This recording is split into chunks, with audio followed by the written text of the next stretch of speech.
Bienvenido, maestro José Manuel Posada de la Concha. Muchas gracias por aceptar la invitación. Es tuya la palabra.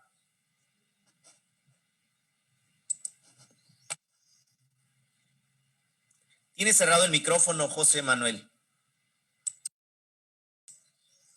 Ok, ahora sí me escuchan. Adelante. Perfecto. Pues muchísimas gracias al doctor Ramsés por la invitación y a quien le precedió la palabra, al profesor creo que es de los sistemas de educación técnica de Oaxaca. Muchísimas gracias por la invitación. En realidad el honor es para mí estar platicando con todos ustedes. A mí me encanta viajar por todo el país, ir a dar pláticas, conferencias, cursos, y ahorita que no se puede, pues lo hacemos virtualmente, pero para mí es un placer, porque en el fondo uno lo hace por algo de conveniencia, porque al final de cuentas uno también quiere aprender. Entonces, al final de la plática, cuando yo les comente algunas cosas de la ciencia que quizás no han pensado mucho, espero que no lo hayan pensado mucho para que les cause algo de sorpresa, pues me gustaría que ustedes comentaran o preguntaran cualquier cosa para que el diálogo se cumpla y vaya justamente en las dos direcciones, ¿no? No solamente de aquí para allá, sino también de ustedes para acá. Entonces, pues bueno, vamos a empezar.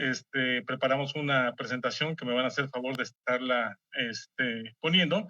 Vamos, por favor, a la lámina 1 y vamos a platicar un rato de ciencia en los ambientes escolares.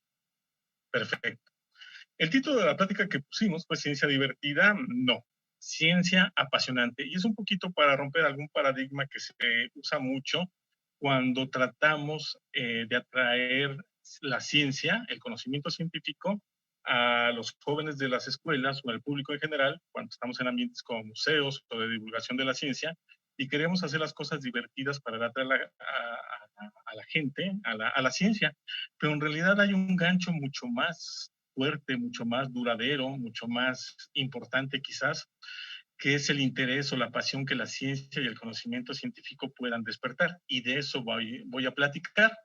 Le puse ahí septiembre, año de la pandemia, un poquito pensando a futuro, porque este año va a ser conocido así el año 2020, el 2020.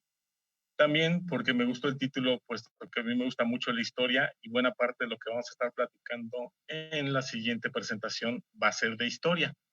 Entonces les advierto, en general vamos a platicar varias cosas, pero en el trasfondo son dos temas fundamentales y de eso vamos a recapitular durante la plática y al final. Son dos cosas importantes de lo que quiero que ustedes se lleven. Perfecto. Hace 2100 años, más o menos, iba un galeón romano por el mar Mediterráneo, por lo que es Grecia, la Grecia antigua, y era justamente cuando todavía la cultura griega estaba en su apogeo y todavía los romanos no dominaban plenamente el Mediterráneo, estaban en esa transición. Estamos hablando más o menos del año 100 antes de Cristo. Y hubo un galeón que salió de alguna parte, un galeón romano, no griego, porque los romanos se dedicaban, entre otras cosas, a saquear, que partió de alguna ciudad de lo que ahora es Turquía, de Asia Menor, quizás de Éfeso, y fue navegando por estas partes del mar Mediterráneo que está lleno de islas griegas, pasó a Rodas, se sabe que pasó a Rodas, yo ahorita les voy a platicar por qué se sabe que pasó a Rodas, y cuando se dirigía a lo que ahora es Italia para eventualmente llevar las mercancías saqueadas a Rodas, hubo una tormenta muy, muy fuerte y se acercaron a una pequeña isla griega para ver si podían resguardarse. Anticítera se llama la isla, o Anticitera, depende cómo lo quiera pronunciar, parece que las dos son correctas, Anticítera. Se trataron de acercar a la isla para resguardarse, pero no pudieron y todo el galeón con las personas adentro, con los romanos, los soldados romanos, se hundieron. Toda la carga que llevaban se hundió muy cerca de Anticítera. Pasaron exactamente 2000 años después de esta tragedia, visto desde la óptica de los romanos. Pasamos a la siguiente, por favor. Y en el año 1900 o 1901, uno de esos dos porque no se tiene el registro con mucha precisión, nuevamente otra tormenta en la misma zona del mar Mediterráneo de las islas griegas hizo que unos buzos se acercaran y se resguardaran en la misma isla de Anticítera. Ellos tuvieron la suerte de que no naufragara la navegación en la que iban, pero no eran unos buzos como los que conocemos ahorita, que ya son autónomos de movimiento.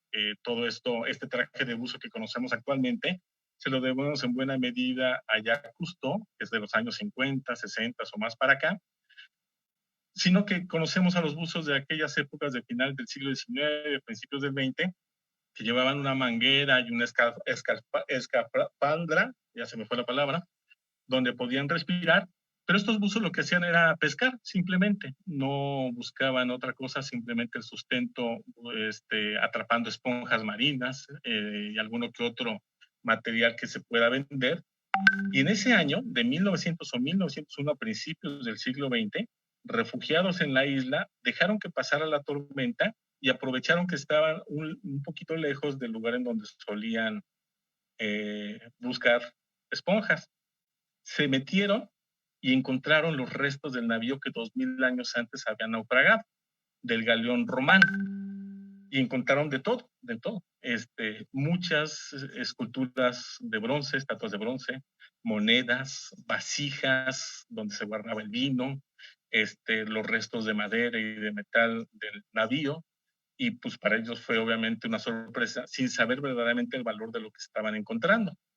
Eventualmente todo este material fue al Museo de Historia de Atenas y ahí está en exhibición en la actualidad.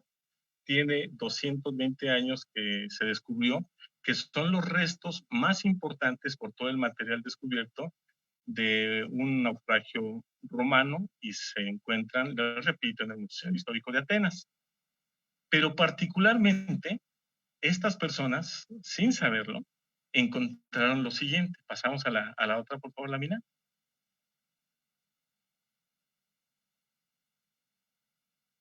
Encontraron este mecanismo de bronce, que ahora se conoce como el mecanismo de Anticítera, que está constituido de 27 ruedas dentadas.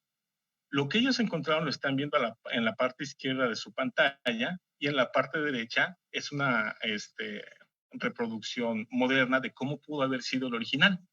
Entonces, estas 27 ruedas dentadas estuvieron justamente bajo el mar durante 2000 años. Cuando se descubrieron, les digo que fue en 1900 o 1901, no se sabía muy bien de qué se trataba, simplemente que era un amasijo de bronce que fue expuesto en el Museo de Atenas, y algunos investigadores durante el siglo XX intuían que se trataba de algo muy importante. Hubo unos primeros estudios y sí se dieron cuenta que era una especie de mecanismo de relojería con varias ruedas dentadas sin saber exactamente la cantidad, que de alguna forma unas movían a las otras para algún tipo de cómputo o cálculo matemático. Se tomó muy en serio este mecanismo en el año 2000, iniciado justamente el siglo XXI, el siglo en el que estamos ahorita, y se conjuntó un grupo de investigadores de primera, de matemáticos, computólogos, astrónomos, desde luego historiadores, filólogos, para estudiar más a detalle este mecanismo de Anticítera. Y resultó ni más ni menos que estaba compuesto, una vez que hicieron los estudios con rayos X particularmente, de 27 ruedas dentadas, como ya les dije, y era un mecanismo de una precisión sorprendente que, entre otras cosas, servía para calcular los movimientos de la luna y predecir los eclipses, tanto de sol como de luna. Esto se podía ver en una de las caras de este mecanismo. Si nosotros lo ponemos, por ejemplo, todo esto sobre una caja de madera, que es donde se supone que estaría, pero la madera no se conservó por el tiempo de desgaste dentro del mar. Entonces, en una cara se podía apreciar los movimientos de la luna y los eclipses. No se podía predecir, porque era, al final de cuentas, una computadora mecánica lo que habían encontrado. Y del otro lado se podía apreciar y predecir el movimiento de los 5 planetas que se conocían en la antigüedad en esa parte del mundo, pero también el movimiento del Sol y la Luna. Entonces, ni más ni menos, después de un estudio muy interesante de todos estos investigadores que se conjuntaron, y un estudio científico de primera, porque llevó unos análisis muy actualizados, se concluyó que el mecanismo de Anticitera es uno de los objetos históricos más asombrosos que se hayan descubierto. El grado de precisión tanto de los movimientos de la Luna y particularmente de los eclipses, llegaba al punto que el mecanismo de Anticitera, por este movimiento, les digo, de ruedas dentadas como si fuera relojería, llegaba a predecir los eclipses de la Luna y los movimientos de nuestro satélite, porque tomaba en cuenta, sin que ellos lo supieran, que la Luna se mueve en una trayectoria elíptica, y eso quiere decir, ahora lo sabemos por las leyes de Kepler, que la Luna en cierto momento de su camino alrededor de la Tierra se mueve más rápido y en otras partes se mueve más lento. Se mueve más rápido entre más cerca esté del planeta, de la Tierra, y se mueve más lento cuando está más lejos. Entonces, este detallito de las diferencias de la velocidad de la Luna alrededor de la Tierra lo tomaba en cuenta el mecanismo de Anticitera. Cualquiera quizás de nosotros ahora en la actualidad, si quisiera hacer un mecanismo de relojería similar para representar los movimientos de la Luna y de los eclipses y de los planetas, no se fijaría en estos detalles tan precisos. A final de cuentas aproximaríamos, por ejemplo, el movimiento de la Luna con un círculo quizás, pero ellos no. Quien hizo este mecanismo o quienes lo hicieron, tomaron en cuenta todo esto. Entonces era un equipo de cómputo mecánico para predecir con mucha precisión los movimientos de los astros. Este es uno de los grandes hallazgos históricos relacionados con ciencia y tecnología de todos los tiempos, porque entre otras cosas no se llegó a fabricar absolutamente nada similar en los próximos 17, 18 siglos. A finales de la Edad Media ya se logró nuevamente construir mecanismos con ruedas dentadas, particularmente para relojes, que apenas se aproximaban a la complejidad del mecanismo de Anticitera. Y no podríamos encontrar nada quizás hasta el siglo XVII, siglo XVIII, cuando ya se hicieron relojes con mucho mayor precisión, para encontrar cosas tan complejas. Entonces, durante 1700, 1800 años de historia de la humanidad, este fue el mecanismo más complejo que se construyó. Ahora, ¿quién hizo este mecanismo? No se sabe. Simplemente se sabe que es un mecanismo, es un aparato griego que los romanos se habían robado de alguna parte de Asia Menor, quizás en lo que ahora es Turquía, que el barco el galeón donde se hundió pasó antes a la isla de Rodas, y eso se sabe porque las vasijas en donde llevaban vino tenían cierta peculiaridad, las que se construían en Rodas, y tenían otras formas las que se construían en otras partes o en otras islas.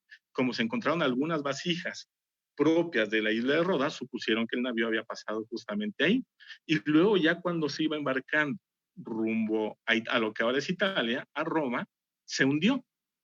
Pero no se sabe desde luego quién fabricó este mecanismo. Ahora, se tiene una muy buena idea, porque cuando nosotros escuchamos de ruedas dentadas o inclusive de máquinas simples, pues nos viene a la cabeza Arquímedes, que vivió en lo que ahora es Sicilia, en Siracusa, en el siglo III antes de Cristo, y que él fue un genio matemático, uno de los grandes genios, poder llamarlo de alguna forma científico, o antes de que se constituyera la ciencia como tal, precientífico, y muy probablemente él construyó algo similar o puso las bases o las ideas para que se pudiera construir un mecanismo tan complejo como el que se encontró en 1900 o 1901. Arquímedes aparentemente, todavía no se sabe con mucho detalle, le debemos, si no la construcción directamente, sí las ideas para que alguien reprodujera y construyera esta primera computadora mecánica de la historia, que es algo fuera de lo que uno pudiera imaginarse por la complejidad. Ahora, ¿qué sucede con lo que acaban de encontrar? ¿Qué podemos aprender de esto? ¿Podemos pasar a la siguiente? A pesar de que los griegos pusieron las bases de la cultura que ahorita domina en el mundo, porque al final de cuentas nosotros, aquí en México, en la escuela, en nuestro convivir, tenemos mucho más herencia cultural de aquella griega, de aquella Grecia de hace 2000, 2100, 2200 años, que de cualquier pueblo mesoamericano. Somos herederos en buena medida de Grecia y de Roma, y la forma en que vemos y analizamos el mundo y en buena medida en que convivimos como sociedad se los debemos a ellos. Pero a pesar de que los griegos pusieron unas bases para lo que posteriormente fue la ciencia, ellos no veían, por ejemplo, el mundo o lo que ahora conocemos como sistema solar de la misma manera en que lo vemos nosotros ahorita. Ellos consideraban que la Tierra estaba en el centro del universo y a partir de este centro, en donde estábamos nosotros, pues veían y analizaban el movimiento de los demás cuerpos. Ahora no lo consideramos así. Consideramos al Sol en el centro, entre comillas, del sistema solar, y ya ni siquiera es el centro del universo, el sistema solar. Hay otras partes que pueden ser consideradas centros, como el centro de la galaxia, en donde hay un agujero negro supermasivo, y la galaxia en donde vivimos solo es una de las tantas miles de millones de galaxias que hay. Cambiamos de la forma de analizar el mundo. Pero aquí es donde voy a platicar y quiero que se queden con estas ideas para sus comentarios al final de una de las dos trasfondos importantes que traigo justamente con esta charla. ¿Por qué los griegos no se dieron cuenta que el Sol es en realidad el que se encuentra en el centro del sistema solar, particularmente para el movimiento de los planetas y de las lunas, tomando en cuenta solamente estos cuerpos? Pues por algo muy interesante, creo yo, y que pocas veces se ve, se estudia y se analiza de esta manera con los estudiantes o inclusive con nosotros mismos. Porque parte del conocimiento científico, buena parte del conocimiento científico es anti-intuitivo. Son ideas extrañas, raras, que pocas veces o prácticamente nunca alguien puede deducir de la nada. Tiene que tener cierto entrenamiento para que nosotros podamos adquirir cierto conocimiento científico, porque el conocimiento científico, escríbanlo ahí si es que tienen su computadora abierta o un cuaderno, es extraño. Es muy, muy raro el conocimiento científico y a veces se nos hace muy normal las cosas que nos dicen en las noticias, por ejemplo, relacionadas con ciencia, pero porque ya estamos educados de esa manera, ya tenemos ese bagaje de conocimiento. Pero, por ejemplo, vámonos a cosas muy simples. ¿Por qué prácticamente nadie se da cuenta en la primera que en realidad es la Tierra la que gira alrededor del Sol y no el Sol alrededor de la Tierra, como era lo que creían los griegos? Porque al final de cuentas es lo que vemos con nuestros sentidos. Con nuestros sentidos vemos que el Sol sale de un lado del horizonte, viaja por el cielo, en diferentes trayectorias dependiendo del año, y se mete por el otro lado, lo que ahora llamamos poniente. Eso es lo que apreciamos. Por lo tanto, no sabemos en realidad que lo que está sucediendo es que la Tierra, el planeta en donde estamos parados, es el que está girando. Ya nos acostumbramos a ese discurso, pero en realidad ese conocimiento científico es antiintuitivo. ¿Quién de buenas a primeras cree que el Sol está quieto y en realidad la Tierra es la que está rotando? Y lo mismo sucede con los demás planetas. Vemos movimientos de los planetas azarosos durante la noche, van y vienen, de ahí, por ejemplo, la etimología de la palabra planeta, que quiere decir vagabundo, y nosotros tratamos de interpretar al principio ese movimiento de alguna manera, pero no lo interpretamos creyendo que en realidad esos planetas se están girando alrededor del Sol y la Tierra también lo está haciendo. A final de cuentas, ese conocimiento científico sobre la forma en que está constituido el sistema solar con el Sol en el centro, los planetas girando alrededor del Sol y la Luna girando alrededor de la Tierra, es extraño. Les digo, quizás para nosotros ya sea normal y natural aceptarlo, pero es extraño puesto que es conocimiento poco o nada intuitivo. ¿Qué es lo que está sucediendo ahorita, por ejemplo, con la pandemia? Todavía hasta hace 150 años estaba discusión cómo se provocaban una buena cantidad de enfermedades. Y gracias a los estudios de Robert Koch, como se pronunciaría en español, y Louis Pasteur, Sabemos que buena parte de las enfermedades en las personas y en los animales son producto de microorganismos que se introducen en el cuerpo. Eso ya es un discurso muy bien conocido por nosotros. Entonces, ahorita sabemos que esta pandemia es producida por un virus, por un microorganismo que está en nuestro cuerpo. Pero esto es muy extraño. De verdad, traten de salirse un poquito de estas cosas que ya las digerimos como conocimiento científico que nos han dicho desde niños. Porque, por ejemplo, si nosotros fuéramos personajes de 1800, personas del siglo XVIII, que alguien nos dijera, lo que pasa es que a ti te da gripa porque tienes un microorganismo en tu cuerpo, pues no lo creeríamos. ¿Cómo que yo tengo, digámoslo de alguna manera, animalitos dentro del cuerpo, que son las bacterias en todo caso, ¿no? Animalitos entre comillas, porque las bacterias sabemos que no son animales. Y todavía es más extraño el conocimiento científico. Resulta que los virus que producen la pandemia de ahorita y que producen tantas enfermedades, ni siquiera están vivos o muertos, están en un estado ahí intermedio medio raro como zombie, y eso lo dice la ciencia, eso es conocimiento científico. Pues ¿quién lo va a aceptar de buenas a primeras si no tiene un entrenamiento previo? Esto que les estoy platicando, de que el conocimiento científico en buena medida se basa en ideas antiintuitivas y el nuevo conocimiento científico que vamos adquiriendo también es antiintuitivo, lo debemos de aprovechar en la escuela entre nosotros mismos para sorprendernos y para sorprender a nuestros estudiantes. Cada que nosotros estemos en nuestras clases de ciencia, platiquen de estas ideas extrañas, raras, que se obtienen de una forma de conocimiento, como se dice en el diccionario, racional, coherente, lógica, pero que en realidad es una forma de conocimiento muy extraña, que no se espera.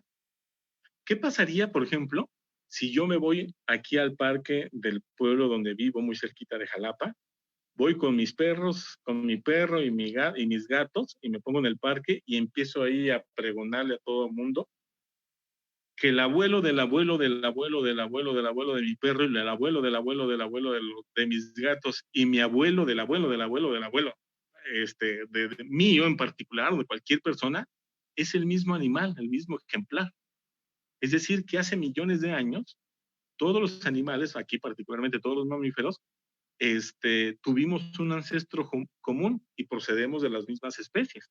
Y si nos vamos más atrás, pues no solamente procedemos de las mismas especies los mamíferos, procedemos de las mismas especies todos los animales. Y si nos vamos más atrás, pues procedemos de las mismas especies todos los seres vivos, incluyendo a las plantas. Eso es la teoría de la evolución visto al revés. Y si yo me pongo en el parque a platicar eso o a decírselo a nuestros estudiantes de biología, de ciencias 1 en secundaria, pues se van a sacar mucho de onda. Eso es conocimiento científico y es muy extraño. Ya con cierto entrenamiento, que justamente es el que se da en la escuela, lo vamos asimilando. Pero quédense con esta idea grande, esta idea importante que se maneja muy poco de esta manera. El conocimiento científico en verdad es muy extraño. Y eso puede ser muy interesante para los estudiantes si nosotros lo manejamos de una forma adecuada e inclusive apasionante. Esa pasión por tener conocimiento nuevo, ideas nuevas, ideas inesperadas, que es lo que uno encuentra en las noticias científicas cuando ve el periódico o cuando se mete al blog, esa emoción de cosas que no te esperas es parte esencial de la transmisión de la ciencia que nosotros deberíamos de aprovechar en nuestros estudiantes y en general en cualquier público que tengamos enfrente, como en los museos, que es lugares donde yo he trabajado mucho. Esta es una de las dos ideas grandes que voy a retomar al ratito, lo que yo les quería transmitir. Seguimos con la siguiente. El mecanismo de anticitera, a final de cuentas, un mecanismo sorprendente, impresionante, quizás una de las cosas históricas construidas más valiosas que se han hecho. No sé, porque no encontré ninguna referencia, si fue capaz de predecir, por ejemplo, eclipses ya en el siglo XX o en el siglo XXI. Quizás apenas se sigue investigando qué tan preciso eran sus predicciones como para que 2000 años todavía hubiera servido el mecanismo como para que nosotros lo utilicemos. Un particularmente un eclipse muy famoso en el siglo XX fue el eclipse de Sol de 1919, que fue una de las corroboraciones, uno de los eclipses que ayudó a corroborar la teoría general de la relatividad que había predicho, que había escrito, más bien dicho, que había que había informado, que había trabajado Albert Einstein en 1915, 1916, y 3-4 años después, una de las predicciones de esa teoría general de la relatividad era la curvatura del espacio-tiempo alrededor de los cuerpos masivos, como el Sol. Por lo tanto, la luz de una estrella que tendría que estar opacada por el Sol, en realidad no lo está si vemos el borde del Sol, porque esa luz se curvaría y nosotros la podríamos apreciar. Ese es un conocimiento científico totalmente antiintuitivo y se desprende, les digo, de la teoría general de relatividad que nos legó Einstein. ¿Podemos seguir, por favor? Y aquí les traigo un personaje muy interesante que también trabajó con cuestiones de relatividad general. Milton Humason. Déjenme leerles un textito que yo escribí justamente de él, de una cuartilla, para que sepan quién fue Milton Humason, y ahorita lo vamos a enlazar con la teoría general de la relatividad. Humason fue muy pocos años a la escuela y no tuvo muchas opciones para ganarse su sustento, por lo que fue mulero como lo había sido su tío. Los animales se encontraban ahí, en el muladar, a unos pasos de la casita que habitaba. Así que desde niño llevaba y traía carga y personas a lomos de sus mulas. Ganaba apenas lo suficiente para sobrevivir. Eran los últimos años del siglo XIX. Humason vivía cerca de Los Ángeles, California, y un buen día de principios del siglo XX fue contratado para llevar material de construcción para un observatorio en Monte Wilson, ubicado en las montañas del noreste de Los Ángeles, California. Durante 2 años guió sus mulas hasta alcanzar los 1,740 metros a los que se encontraría el observatorio, el que iba a tener el telescopio más grande del mundo durante 30 años, que mediría 100 pulgadas. Milton iba y venía constantemente, pero sus mulas no solo transportaban material, también personas. Una que otra mujer de vez en cuando. Y sucedió. En sus andares se enamoró de la hija de uno de los ingenieros de la obra que transportó varias veces a lomos de sus mulas. Ellas no le hicieron el feo. No pasó mucho tiempo cuando pidió su mano, pero el ingeniero no aceptaría a un mulero en su familia. Terco como sus animales, Milton y su enamorada estaban decididos y no cedieron en la petición. No le quedó de otra al ingeniero que aceptar y retirar a su yerno del oficio. Así que lo contrató en el observatorio. Tenía que olvidar las mulas para que fuera parte de la familia. Y así lo hizo. Fue cuidador, conserje y ayudante en general. Mientras limpiaba, observaba a detalle todo lo que se hacía dentro de la cúpula.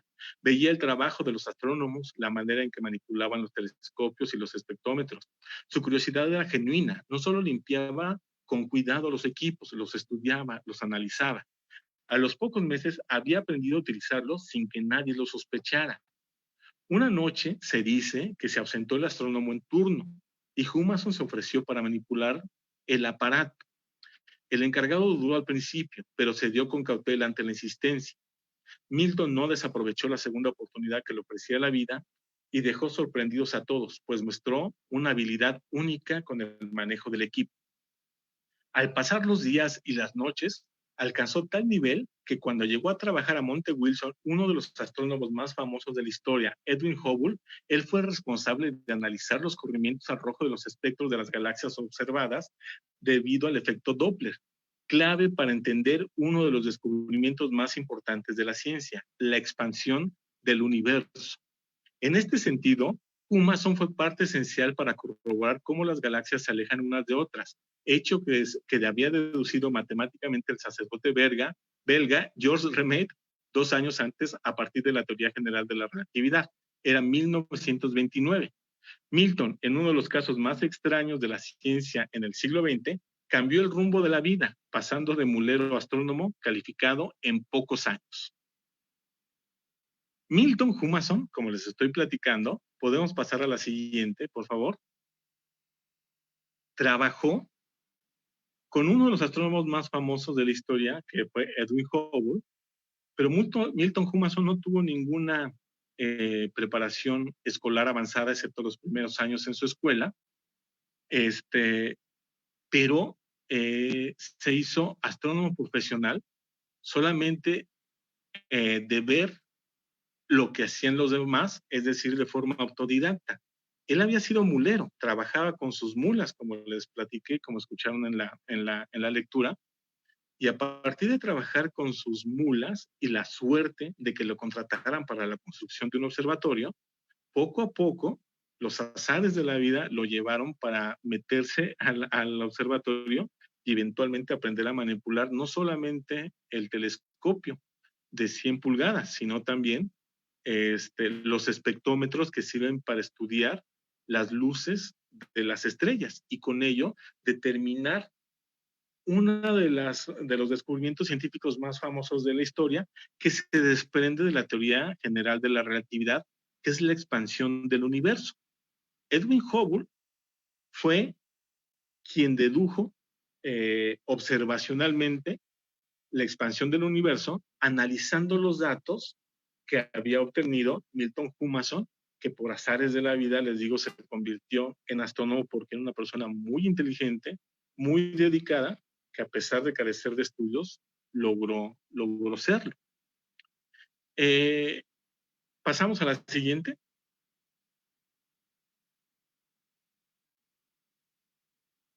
Ahora bien, ¿cómo lo hizo Edwin Hubble?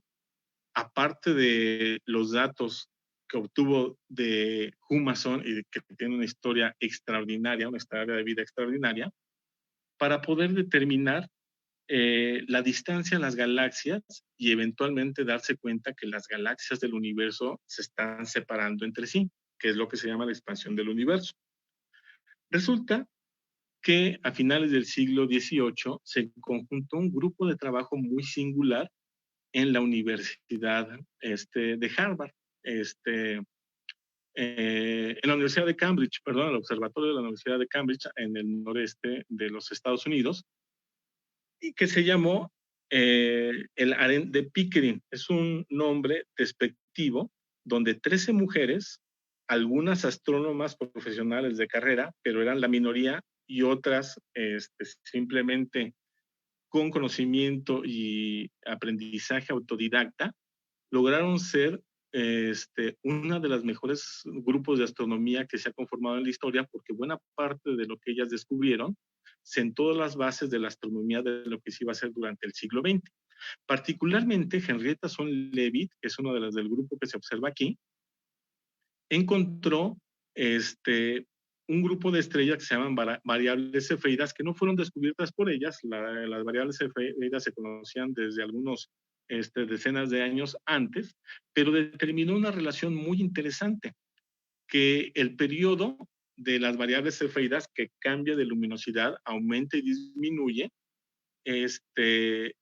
depende de la distancia a la que se encuentre. A ver, más bien dicho, el periodo de la variación de la luz de las estrellas depende de su luminosidad, qué tanto brilla. Por lo tanto, si nosotros encontramos una estrella variable cefeida muy, muy oscura, con poquita luz, intuimos que está muy lejos. Pero si encontramos con el mismo periodo una estrella con mucha luz, intuimos que está muy cerca. Gracias a este descubrimiento de las variables cefeidas y a esta relación que Henrietta Swan Leavitt descubrió, Edwin Hubble pudo determinar justamente que muchas variables cefeidas y por lo tanto muchas galaxias se encontraban fuera de la zona que nosotros conocíamos como la galaxia propia, como la Vía Láctea. Es decir, en otras palabras, Edwin Hubble, gracias a lo que hizo Henrietta Swan Leavitt, pudo determinar que el universo está hecho de miles de millones de galaxias y no solamente de una galaxia como se creía hasta ese momento. Y ya posteriormente, con lo que hizo Milton Humason, determinó la expansión del universo. Las historias de todo el harén de Pickering, de todas estas astrónomas de primera que se conjuntaron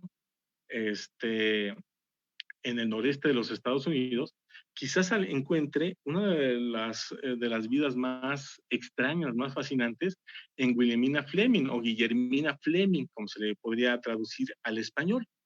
Guillermina Fleming fue quien coordinaba a este grupo de astrónomas, pero ella tuvo una vida muy extraña. Ella había sido profesora en Escocia cuando era joven, de 14, 15 años.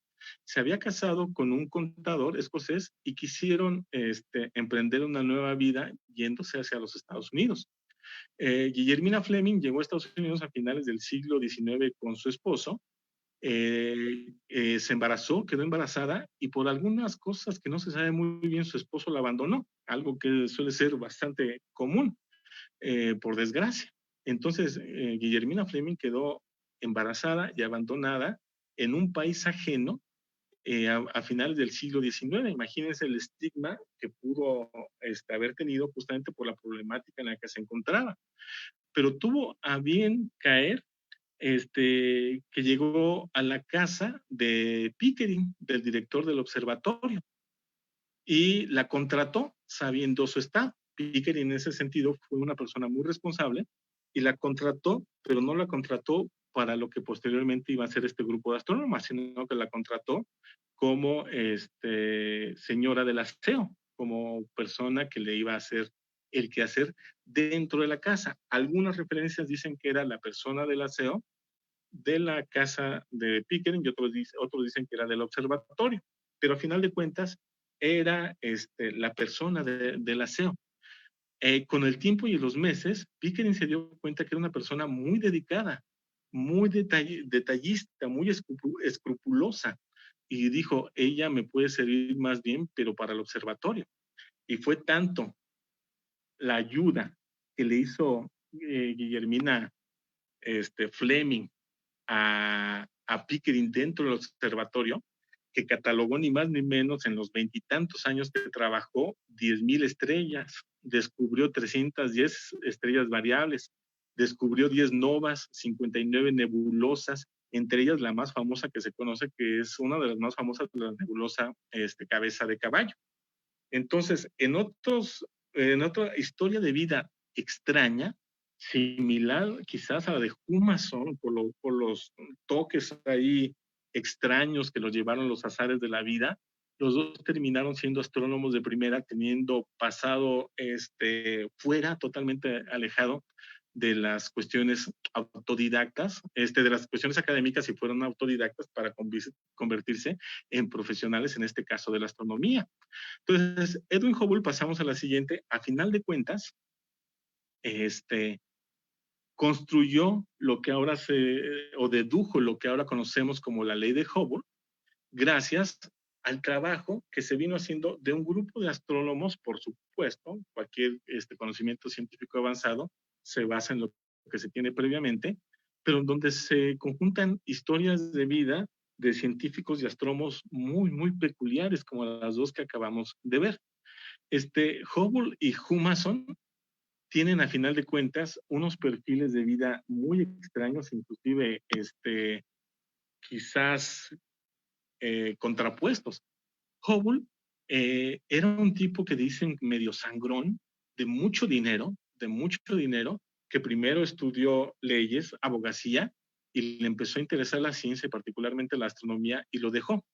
Pero fingía la voz, siendo él norteamericano, fingía la voz como si fuera inglés para hacerse el interesante, el sangrón, un poco pedante.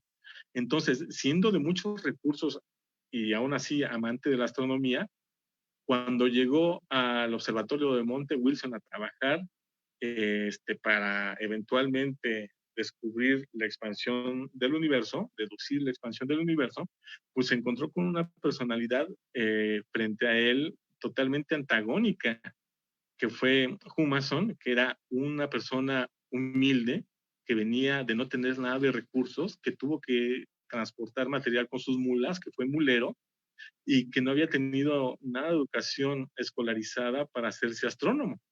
Entonces, a mí siempre me ha intrigado, cosa que no he encontrado, cómo habrá sido la convivencia de estos dos personajes de primera dentro de la astronomía, viniendo de familias totalmente diferentes y de historias familiares totalmente diferentes, pero esto indica, entre otras cosas, que la ciencia rompe estereotipos de cualquier tipo y uno se encuentra científicos de chile, de mole y de manteca, ¿no? Como se dice.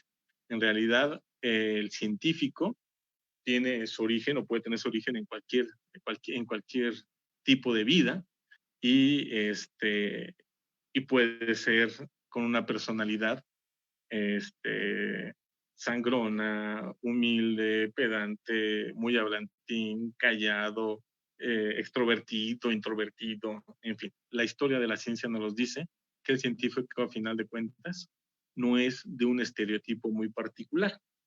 Pasamos a la siguiente, pero pasa algo raro con Hubble y la ley de Hubble. Resulta que la ley de Hubble la dedujo en 1929. Ya platicamos más o menos cómo. La ley de Hubble, repito, es la que nos dice que el universo se está expandiendo, particularmente las galaxias.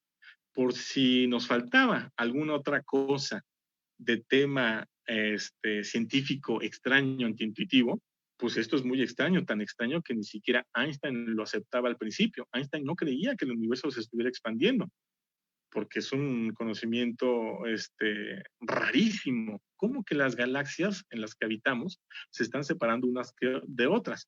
Pero por si fuera poco, en el siglo XXI se descubrió que no solamente se están separando las galaxias, el universo no solamente se está separando, se está expandiendo, sino que cada vez lo hace más deprisa, se está acelerando. Entonces, seguimos justamente jugando con conocimiento científico antiintuitivo que nosotros deberíamos de aprovechar, repito, este, con nuestros estudiantes. ¿Y qué es lo que tiene que ver esta persona que les pongo que está escribiendo algunas ecuaciones matemáticas en un pizarrón? 2 años antes de que Hubble descubriera la ley de la expansión del universo, que lo hizo en 1929, es decir, en 1927, solamente con deducciones matemáticas a partir de las ecuaciones de la relatividad general, Georges Lemaitre, que era había nacido en Bélgica, lo dedujo matemáticamente, sin ningún tipo de observación astronómica. Es decir, Georges Lemaitre, a final de cuentas, en 1927, se adelantó a lo que Hubble encontró en 1929. Pero no sé si se dan cuenta de algo curioso en la fotografía de este personaje. Como no va a ser fácil darle la palabra, pues si se dan cuenta, está vestido de sacerdote, tiene una sotana, ¿no? Era sacerdote católico, Georges Lemaitre. Él había estudiado en la Universidad Católica de Lovaina, en Bélgica, y ahí es donde trabajaba y hacía investigación a partir de las ecuaciones de relatividad general, y cuando dedujo matemáticamente la expansión del universo y se lo mostró a Einstein, Einstein se sorprendió y no creyó. Le dijo, tus matemáticas son muy bonitas, pero tu física es horrenda. Él creía, Einstein, que lo que se interpretaba a partir de las matemáticas que había hecho Georges Lemaitre, que era la expansión del universo, no podía ser cierto. Eventualmente, con el descubrimiento de Hubble, ya se sabe que verdaderamente el universo se está expandiendo y Einstein tuvo que aceptar esa realidad que se desprende, les digo, de sus propias ecuaciones. Entonces aquí tenemos un caso curioso de un personaje dentro de la ciencia que los domingos repartía hostias porque era sacerdote católico y oficiaba misas, y de lunes a viernes o de lunes a sábado trabajaba en los pizarrones de su universidad, dando clases y haciendo investigación con las ecuaciones de la relatividad general, entre otras cosas. Entonces, mientras que con una mano repartía hostias, con la otra mano resolvía ecuaciones matemáticas científicas de primer orden. También es un caso extraño de la ciencia, aunque no es el único. Hay varios sacerdotes católicos que han tenido incursiones muy, muy importantes en la ciencia, y no solamente sacerdotes católicos, sino personas de otras creencias religiosas, pero que son muy creyentes y que han hecho avances dentro de la ciencia fundamentales.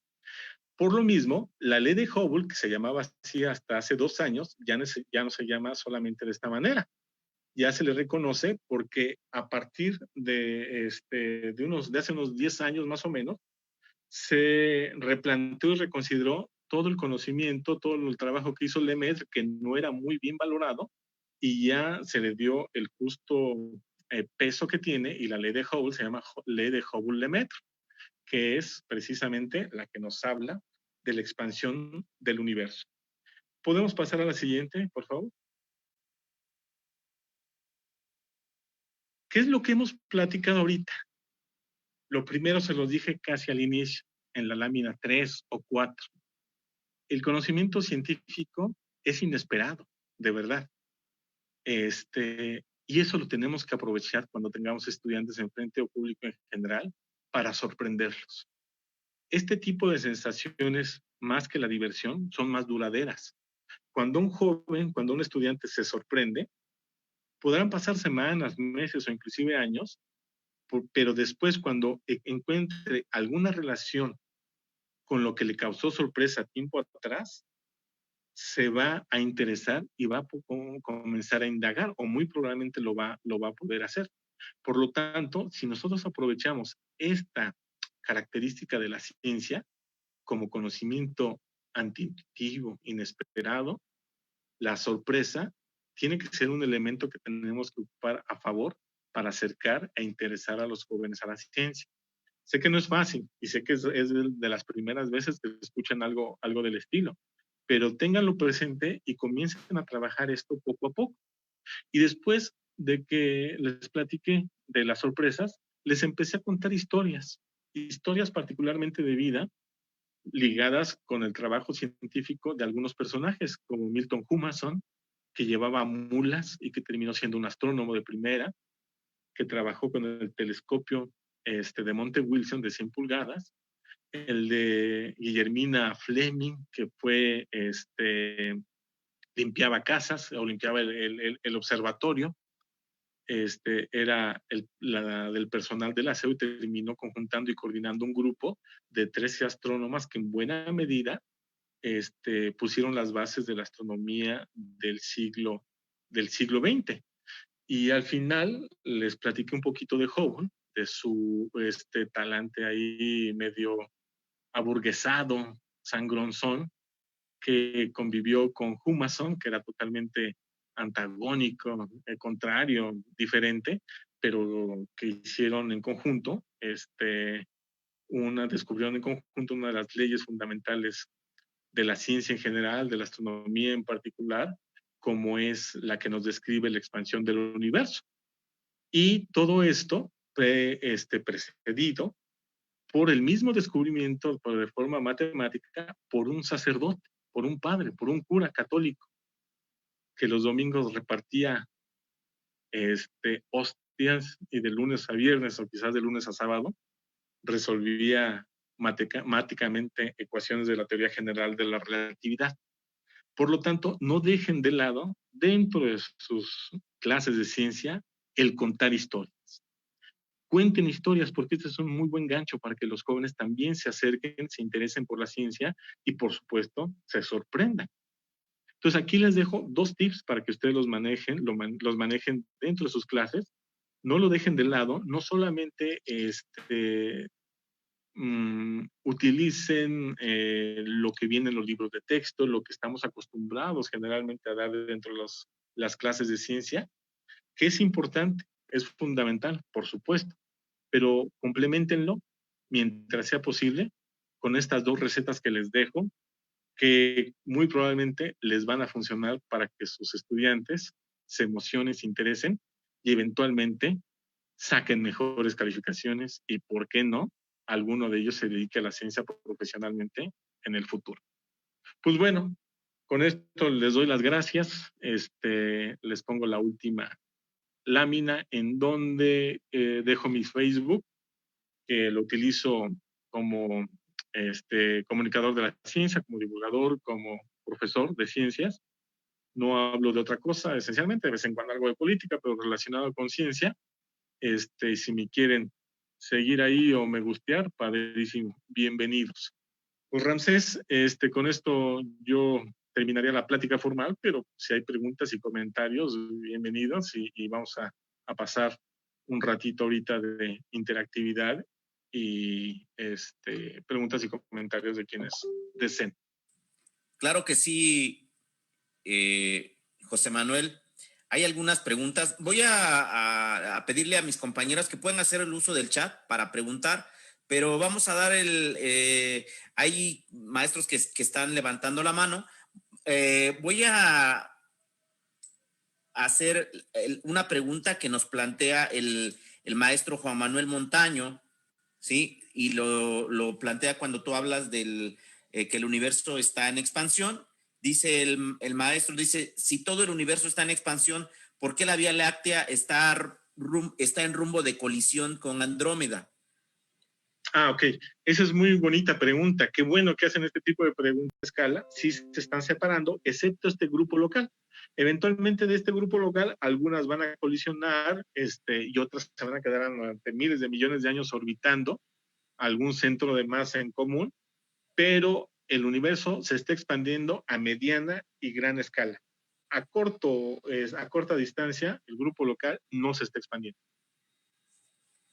Bien, gracias José Manuel. Compañeros, compañeras, les recuerdo que con el comando Alt más Y pueden ustedes levantar la mano o bajar la mano para que quienes estén interesados en iniciar el diálogo con el maestro José Manuel, adelante. La maestra Marcelina está solicitando la palabra. Le vamos a abrir el micrófono. Adelante, maestra. Gracias, maestro Ramsés. Maestro José Manuel, le agradecería mucho. Sí. Mire, hace muchos años he estado con esta duda que le escuché en algún momento, pero pues pasado el tiempo no he podido encontrar la respuesta a la primera pregunta que le voy a hacer. Hay dos fuerzas, la centrípeta y la centrífuga, que lanzan y jalan. Y hay una tercera que equilibra las dos y que parece ser es la razón por la que la osa mayor y la osa menor siempre las vemos en el mismo lugar. ¿Cómo se llama esa fuerza? Esa sería la primera. La segunda, maestro, el caso de la constelación del cinturón de Orión, que se mueve de acuerdo a la estación del año que estamos viviendo, pero que no prevalece o no ejerce o no gana la fuerza centrífuga en los planetas que forman el cinturón y que se mantienen en su mismo lugar. Quiere decir que esta constelación, ¿qué fuerza prevalece en ella? Que sí se mueve, que sí cambia de posición. O el caso del planeta Venus, que también se mueve, que 6 meses lo tenemos en el oriente y 6 meses en el occidente, pero no se va. Es como si estuviera pegado a la bóveda, y yo entiendo ahora que seguramente por la movilidad del Sol. Pero entonces, maestro, ¿qué fuerza prevalece en ellos? Muchas gracias, maestro, disculpe. No, para nada, es un placer escuchar a la maestra. Mire, aquí son varias cosas. Cuando los cuerpos giran, aparecen estas fuerzas que usted menciona, que es la fuerza centrífuga y la fuerza centrípeta. Si un cuerpo no está girando, esas fuerzas no existen. Es decir, se les llama en física fuerzas ficticias porque solamente aparecen bajo ciertas condiciones. En este caso, cuando un cuerpo gira. Si estamos hablando de los astros, el cuerpo puede girar como rotación o puede trasladar alrededor de otro cuerpo más grande, como en este caso de nuestra Tierra, el Sol.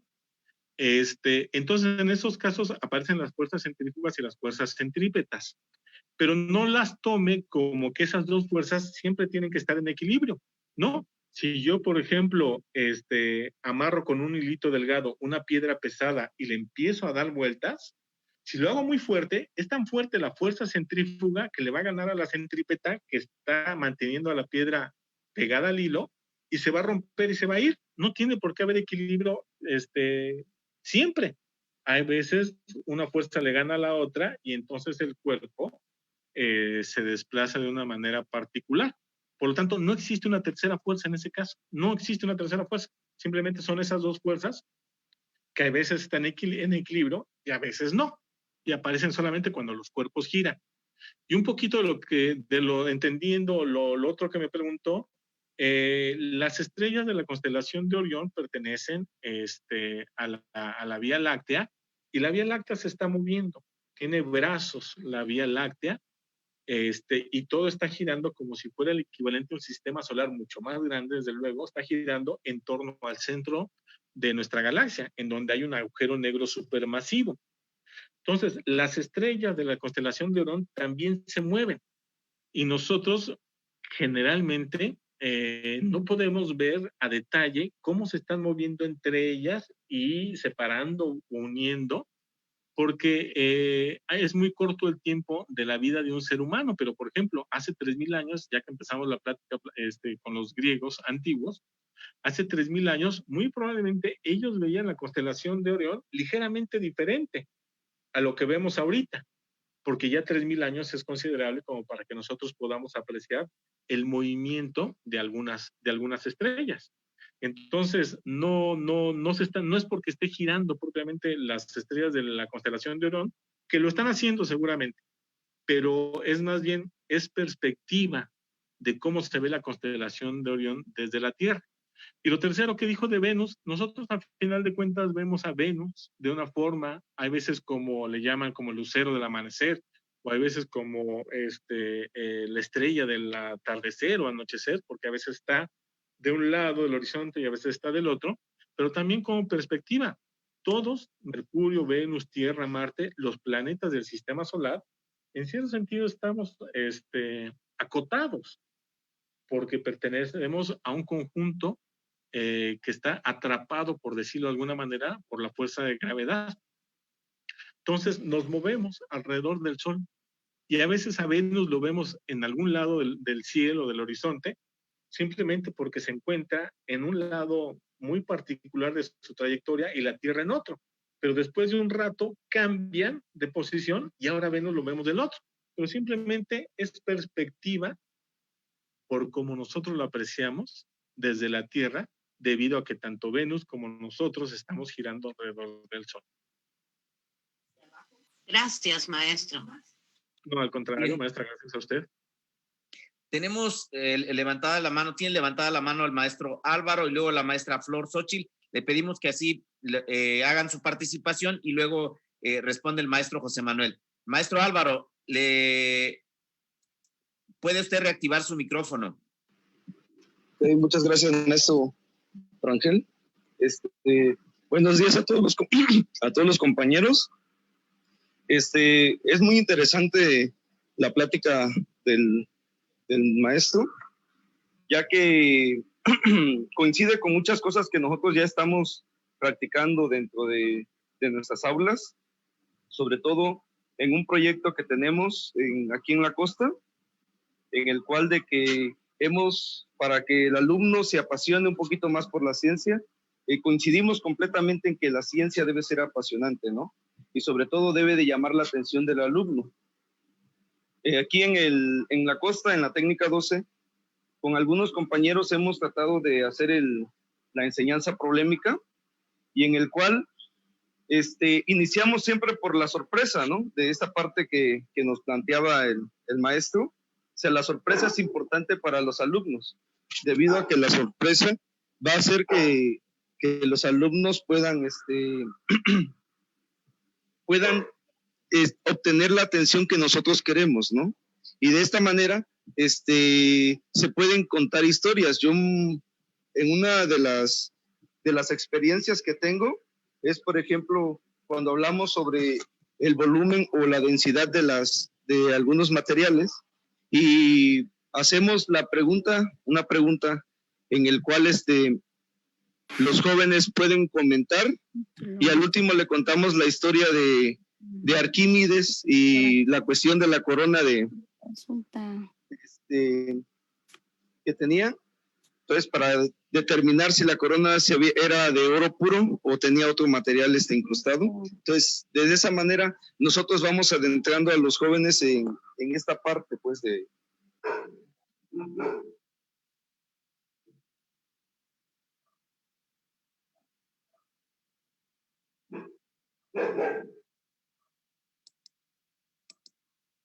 Ya no lo estoy escuchando, maestro. Ya no lo estoy escuchando al final. Reactiva tu micrófono, Álvaro. Ok. Bueno.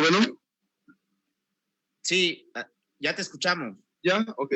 Entonces, le decía que en esta parte que nosotros estamos haciendo, pues los jóvenes se interesan más por la ciencia, y en el caso de química, biología, cuando a ellos les pones a hacer algunos experimentos por las cuales que ellos busquen sus propios materiales, porque desgraciadamente en algunas escuelas no tenemos el equipo de laboratorio, pero realmente la dinámica de los jóvenes o la astucia de los jóvenes te logran hacer ciertos experimentos como la destilación, y utilizando productos caseros, utilizando materiales reciclables, en el cual llegan a hacer una destilación un poquito mejor que a lo mejor utilizando un producto, ya los materiales químicos que tenemos en el laboratorio. Hasta ahí nada más mi comentario, maestro. Muchas gracias. No, muchísimas gracias. Qué bueno que abona en las ideas principales de la plática. Por supuesto, hay que sorprender a los alumnos, hay que interesarlos en ese sentido. Gracias, maestro. Bien, tenía levantada la mano. Ya no veo aquí la maestra Flor Xochitl Ortiz. Maestra Flor, puede desactivar o activar su micrófono, por favor.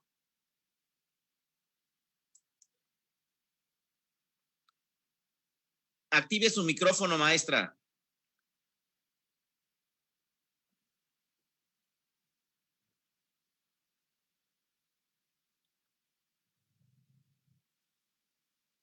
Ya, ahí la escuchamos. Buenos días, maestro José Manuel. Mi nombre es Flor Xochitl Ortiz, de la Mixteca, secundaria técnica número 4. Bueno, yo solamente quiero hacer un comentario. Su tema coincide totalmente con el título que usted maneja. La ciencia apasiona. Es verdad, efectivamente. Yo pues no conozco mucho del tema, sinceramente, no soy profesora de ciencias, pero hay algo que rescato, ¿no? Desde mi mínimo conocimiento. El universo está en continuo movimiento, siempre, nunca para, ¿no? El universo no para, igual que nosotros, nuestro sistema, nuestro organismo, todo está en continuo movimiento.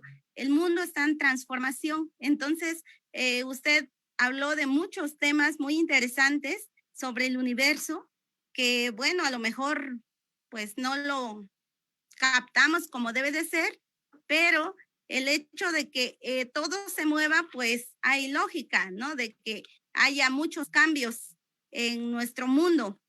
Usted hacía una pregunta hace un rato, que decía que por qué nadie se daba cuenta o algo así, de que los griegos decían que la Tierra gira alrededor del Sol, y por qué no pensar que los planetas y el Sol mismo giran alrededor de la Tierra, ¿no? Y tocando un poquito el punto del conocimiento científico, pues yo creo que eso sí lo conocemos, al menos yo, que no hay una verdad absoluta en el mundo, todo es relativo. Entonces, como pues afortunadamente ha habido grandes hombres, investigadores, teóricos, científicos que han aportado grandes conocimientos a nuestra humanidad, pues también así nos han aportado lo que hasta ahora sabemos de las ciencias o de los movimientos de la naturaleza, del ser humano, del universo. Entonces, pues considero que mientras no haya alguna otra teoría, alguna otra ciencia que indique cosas diferentes a lo que conocemos, pues hasta ahí abarca nuestro conocimiento. Y bueno, de aquí rescato la importancia de lo que usted comenta ya por último, acerca de aprovechar este conocimiento científico en las aulas, ¿no? Hacer que los jóvenes se sorprendan y se interesen por estudiar ciencias, porque efectivamente creo que científicos es lo que nos hace falta en nuestro mundo. Y pues muchas gracias, maestro José Manuel. Me parece muy interesante su participación y sobre todo pues que hay que buscar la manera de buscar alternativas para que los jóvenes vayan aprendiendo y se vayan interesando por cosas nuevas y que pues sean benéficas no solamente para ellos, ¿no? Que aporten algo a la humanidad. Muchas gracias.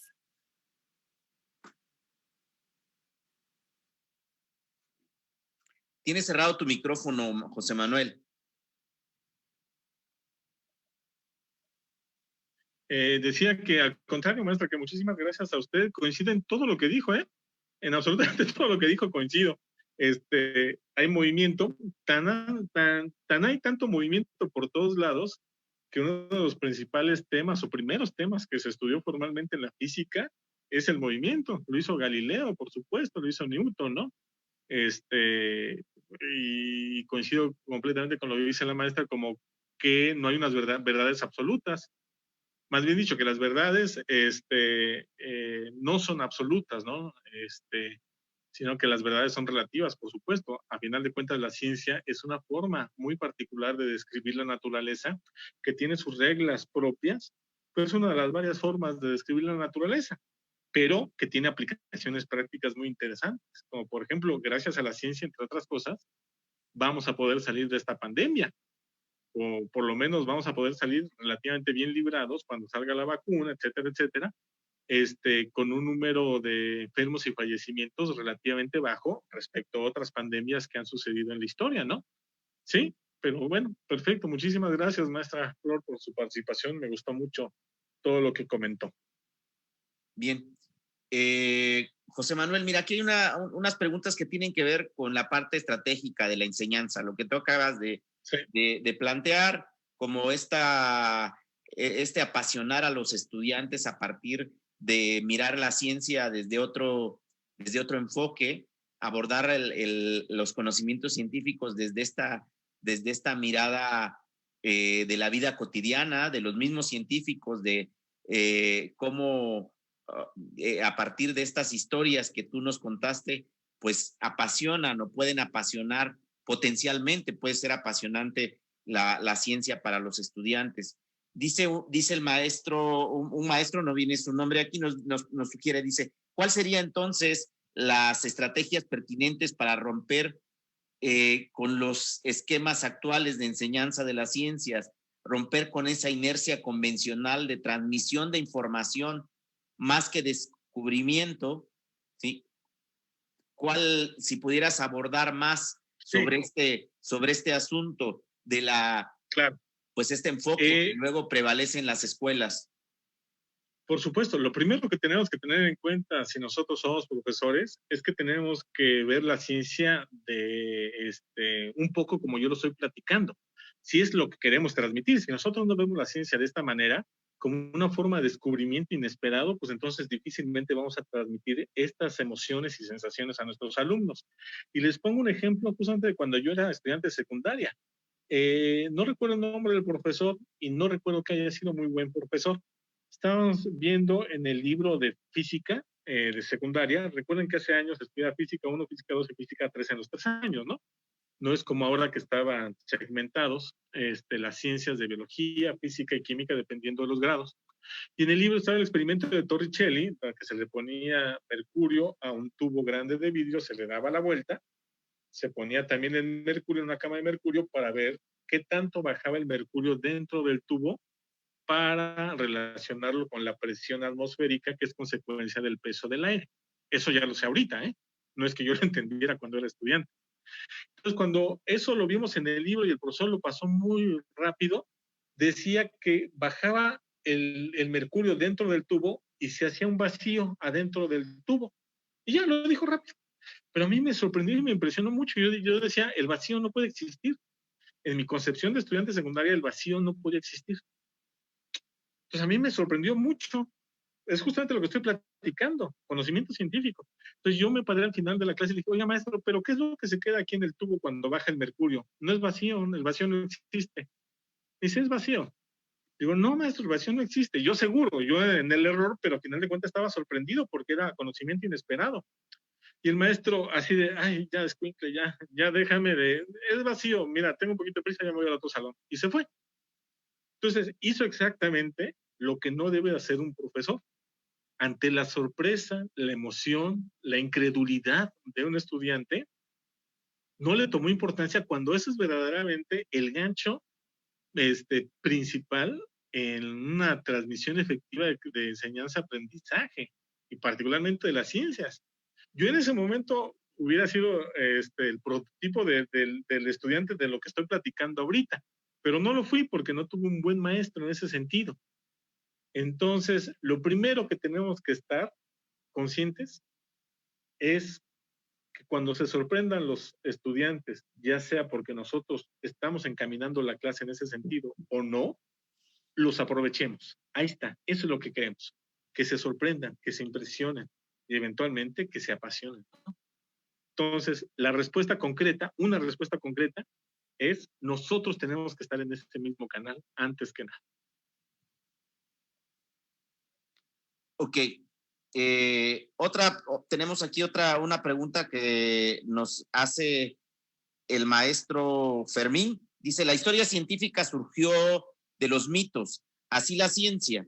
Se requiere partir de nuestros saberes cotidianos. La ciencia fue una concepción eurocéntrica que desvalorizó los conocimientos ancestrales. ¿En qué etapa del proceso de construcción del conocimiento se deben conjuntar ambos saberes? Ok. No sé si desvalorizó la ciencia de los conocimientos ancestrales. Simplemente son otras formas de conocimiento muy, muy diferentes. Así como el sacerdote belga que les platiqué, Georges Lemaitre, él los domingos era creyente católico, oficiaba misas y tenía toda la cosmovisión de lo que se enseña en esa religión, pero de lunes a viernes tenía otra cosmovisión diferente que tiene que ver con la científica. Hay que saber separar, creo, en este sentido.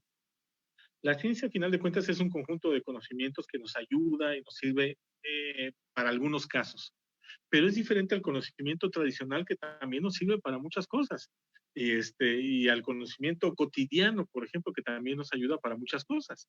La ciencia no pretende, o por lo menos los científicos no pretenden, menospreciar, sustituir,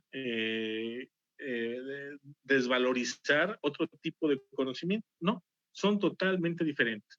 Ahora, lo que platica al principio, claro, hay mucho conocimiento, por ejemplo, indígena, que en México se sabe, pero que no necesariamente es conocimiento científico. Para que sea conocimiento científico, tiene que seguir las reglas de la ciencia, ponerse a prueba, hacer experimentación, observación, toma de datos, análisis, etcétera. Ya una vez que pasa eso, puede convertirse en conocimiento científico. ¿Cuál de los dos conocimientos es más importante, más valioso? No, ninguno de los dos lo son. Cuando es conocimiento indígena, cuando es conocimiento científico, son valiosos porque se mueven en contextos diferentes. Simplemente son dos formas de interpretar la naturaleza, el mundo, de convivir, de vivir, pero no uno es más valioso que el otro, simplemente son distintos. Muy bien. Aquí hay una pregunta, José Manuel, que refiere al asunto de la pandemia. En el contexto de la pandemia, los maestros tienen que hacer ajustes a su planificación, ajustes en función del contexto del estudiante. Hay estudiantes que tienen acceso a la tecnología hay otros estudiantes que no tienen esa posibilidad. Hay estudiantes o hay escuelas que tienen o han partido o han tenido la experiencia de proyectos interesantes en torno a la enseñanza de las ciencias. Hay otros alumnos que no han tenido esa experiencia y esto va a marcar el sentido de la enseñanza y de los aprendizajes, José Manuel. La pregunta que nos sugiere aquí una maestra dice, en este contexto de la pandemia, ¿cuáles serían los planteamientos desde el enfoque que tú manejas, ¿sí? Que en tu experiencia, para pensar, por ejemplo, los contenidos imprescindibles que el estudiante en este contexto, en este momento, ¿sí? Debe o puede acceder, ¿sí? Es decir, ¿cuáles son los contenidos en este ajuste, en este proceso de ajuste que tiene que hacer el maestro? ¿Cuáles serían esos contenidos imprescindibles? ¿Sí? Y cómo abordarlos desde el enfoque que tú manejas. Ok.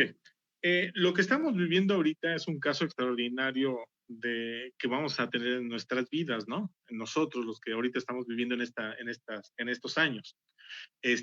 Tal vez dentro de poco surja otra epidemia o pandemia similar, pero nada más una vez en la vida, en las últimas generaciones se han encontrado situaciones similares. Así es que todos estamos aprendiendo, obviamente, porque es algo que nunca habíamos vivido como profesores ni como ciudadanos. Y cualquier cosa que hagamos puede ser que solamente nos funcione durante este año y el siguiente, el tiempo que dure la pandemia, y no lo vamos a volver a utilizar. Y muy probablemente vamos a cometer muchos errores que no van a servir de mucho porque no va a haber otro caso similar en la historia, o esperemos que no lo exista, ¿no? Eso tenemos que tenerlo claro a final de cuentas. Lo que yo estoy proponiendo no son metodologías de enseñanza. Digo, eso nosotros lo sabemos, la educación en línea es una metodología que se puede basar en el sistema por competencias, en el constructivismo, y eso nosotros lo tenemos que tener claro y tenemos que llevar cursos porque pues, estamos aprendiendo lo que estamos viviendo ahorita de enseñanza en línea. Yo lo que les estoy diciendo son una especie de tips para que complementen todas estas metodologías que utilizan generalmente, que no dejen de lado. El conocimiento científico puede ser muy sorprendente porque es inesperado. Que lo acoplen a lo que estamos manejando ahorita de metodologías que pueden ser muy diferentes, muy complejas, muy extrañas por la situación, pero que no dejen de lado estas ideas. No son formas, no son didácticas propiamente en el sentido macro. Son didácticas micro, de que si están platicando de las leyes de Newton, platiquen un poquito sobre la historia de Newton, de la vida de Newton, de un personaje tan extraño, complejo, fascinante, que si están viendo genética o evolución, hablen de Mendel, de que también era sacerdote católico y que le gustaban los chícharos, cosa que yo particularmente odio. Si hablan de Darwin, platiquen que tuvo 10 hijos y que 7 de los 10 hijos fallecieron. En fin, este tipo de tips que hacen al científico más humano, más cercano, y que pueden ser ganchos para atraer a los estudiantes a la ciencia y que se interesen, háganlo, estos tips, que no me atrevería a decir que son didácticas macro, pero simplemente son ideas para que complementen sus clases. Hasta ahí más o menos es lo que yo quería compartir, ¿no? Bien, con esta plática, pues. Entonces, el planteamiento centrado en cuestiones del orden de la narrativa, ¿sí? De recuperar pues estas historias, contarlas a los alumnos y que estas historias sean el gancho para apasionar a los alumnos por los contenidos propiamente científicos. Bien, el maestro Miguel, adelante Miguel. Hola, buenos días. Efectivamente, creo que dice bien el maestro José Manuel, ¿no? A lo mejor no es una metodología lo que yo trato de exponerles en este momento con esta charla, ¿no? pero creo que sí son pequeñas, pero grandes enseñanzas en este momento, didácticas, que pueden ayudar mucho al contexto que estamos pasando por este momento, por este confinamiento. Ya no hablemos de cuarentena, porque ya pasó más de los 40 días, pero que, como lo planteaba el maestro Álvaro, en una propuesta que hemos estado desarrollando que ha venido desarrollando el maestro Mario Ildefonso Ramírez Pastor con algunos otros, con varios compañeros de ciencias en varias escuelas del estado. Ya hablaba Álvaro. Es lo que intentamos hacer. Primero, platicar con ellos de la forma en que pueden emocionar a sus alumnos, que pueden volver atractiva la ciencia. La ciencia no muerde, no pica, se puede jugar con ella, pero también se puede aprender mucho con ella. Entonces, creo que esos pequeños tips, así hablemosle, de que pues lleguen a hablarle de Copérnico, quién fue, pero todas las propuestas alternativas que se propongan o que nos propongamos hacer nosotros para hacer más atractiva las ciencias, tendrán que meternos a un mundo de la investigación, hacer pequeñas, hace un momento usted dijo, les voy a leer un texto que yo elaboré, una narrativa que yo elaboré, por eso retomaba, me parece que ahí hacía esa recuperación el maestro, el doctor Ramsés. Luego, entonces, nosotros de la misma forma en esta propuesta metodológica que también está en proceso de trabajo, que es la enseñanza prolémica de las ciencias naturales, es lo que se trata, ¿no? Dejamos totalmente de lado el asunto de jóvenes, llegamos al laboratorio para hacer prácticas de laboratorio. No, llegamos a experimentar en donde haya laboratorio y donde no haya, ¿sí? Al aire libre, experimentar, pero tratar de que esa ciencia se haga atractiva, como en este momento hace la propuesta usted. ¿Cómo hacerla atractiva?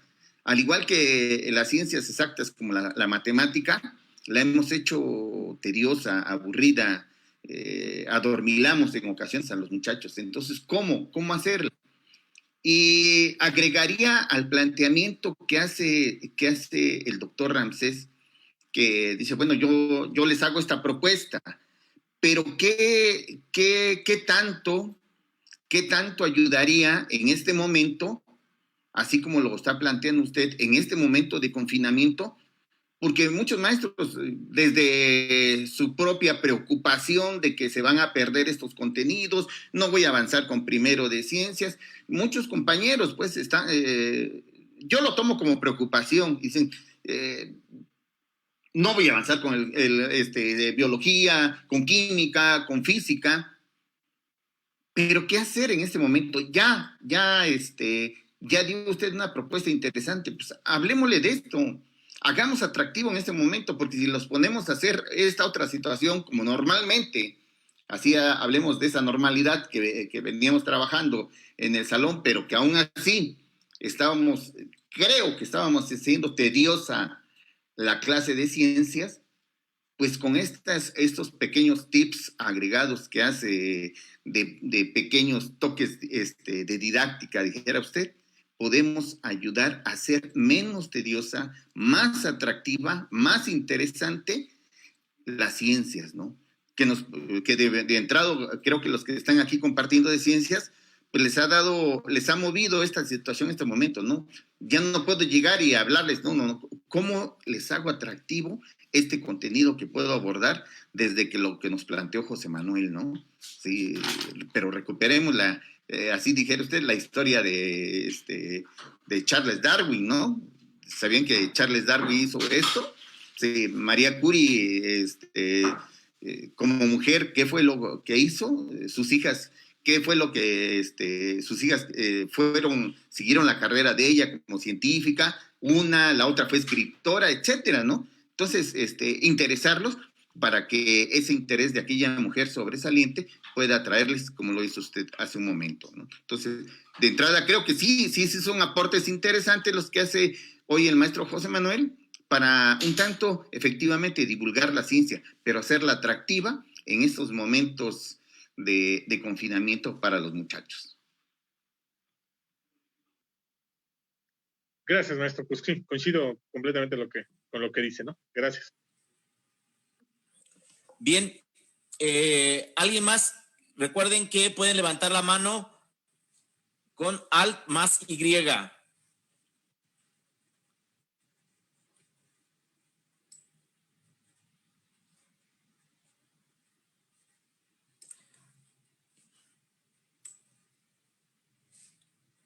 Creo que hay 2 manos levantadas, ¿no? Sí, a ver, permítame, por favor. Sí, hay 2 manos levantadas. Está la maestra Flor de María. Maestra Flor de María, adelante.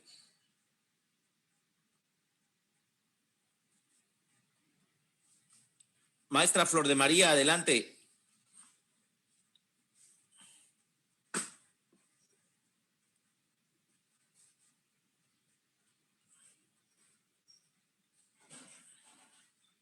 En lo que abre su micrófono está la maestra Leiva también y está Edgar.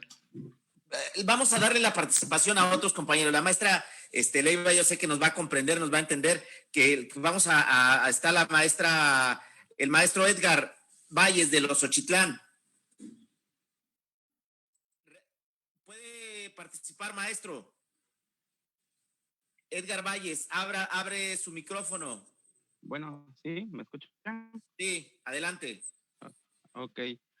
Pues primeramente, todavía buenos días a todos y agradecer la plática que nos da el maestro, es muy importante. Yo he aplicado mucho esta parte en mis clases, yo soy docente de ciencias, química y física, y he tratado de participar con respecto a la interacción con mis alumnos, a que mínimo cada semana, si hablamos de un tema en específico, pues tratar de buscar una práctica, ¿no? Una experiencia que ellos observen la realidad independientemente de la teoría, ¿no? Porque habemos muchos que nos quedamos con la parte teórica, ¿no? Habemos muchos que vamos a ver el tema de movimiento y pues el movimiento es esto y se queda ahí, ¿no? Entonces yo creo que lo importante siempre es que los chicos vean más allá de lo que está en las letras, ¿no? Y también lo importante es que habemos muchos maestros que estamos en comunidades donde no hay esa interacción como en una ciudad, ¿no? Como en el caso de muchos que estudiamos y que conocemos lo que son los equipos de laboratorio, que es una resonancia magnética, que es un infrarrojo, que es los equipos y muchos equipos que mencionó el ponente, ¿no? Y eso también es importante que nosotros lo traslademos a los alumnos, a los estudiantes, que ellos vean que no nada más es el entorno que tienen, ¿no? Que existe más allá otras cosas. Mucho conversaba yo con algunos compañeros de empezar a enseñarle a los alumnos la parte técnica, ¿no? Decirles, miren, esto es un equipo que funciona para esto es otro equipo que funciona para aquello, no dejando que ellos entiendan y comprendan lo que es la parte de la ciencia, ¿no? Y eso es muy importante. Y a mí me gusta mucho trabajar de esa forma porque cada semana mis alumnos, profe, ¿y ahora qué práctica vamos a hacer? Profe, ¿y ahora qué vamos a ver? Profe, y esa emoción, ¿no? Esa emoción de que les interesa la parte de la ciencia. Y también yo creo que otro punto que siempre ha causado que baje ese interés es de que los chicos vean que la ciencia que es complicada, que es difícil. La ciencia no es difícil. La ciencia hay que entenderla y es muy, muy apasionable, muy apasionante. Y dejar ese paradigma de que las ciencias son difíciles. Lo mismo comentaba hace un rato el maestro, ¿no? Que las matemáticas son difíciles, que la física es difícil, que la química es difícil. No es difícil. Es difícil siempre y cuando tú la vuelvas complicada. Pero bueno, yo coincido mucho con el maestro, con el ponente. Es cierto, hay que tratar siempre las expectativas de que se obtenga esa parte del asombro y que pues los chicos se lleven una muy buena experiencia. Esa sería mi participación. Gracias. Maestra Flor, ahora sí, ya puede usted